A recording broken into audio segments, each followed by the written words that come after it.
Magandang buhay sa lahat. Liza Soberano, in Los Angeles. Enrique Hill, in Pinas. Parehas na masaya, parehas na ine-enjoy, ang kani-kanilang trabaho.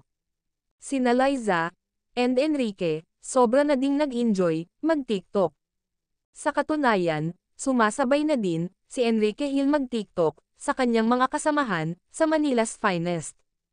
At si Liza Soberano, inamin niya pa noon, sa kanyang interview. Naaliw na aliw siyang mag-update, sa kanyang TikTok account. Isang upload pa nga lang, ni Liza Soberano, ay milyon-milyon na, ang mga views. Kagaya lang din, ng kanyang Instagram account, na milyon din, ang kanyang mga views. Sikat na sikat pa din. At inaabangan pa din talaga, si Liza Soberano, ng lahat.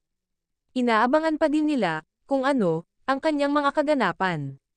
Pasilip din tayo, sa mga kaganapan, sa shooting, ng Manila's Finest.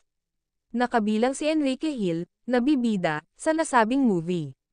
Marami ang aabangan, sa dalawa individually. Ang kagandahan lang, sa Lizken.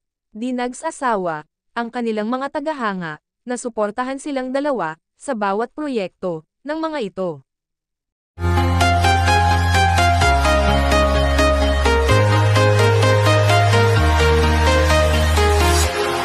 Walking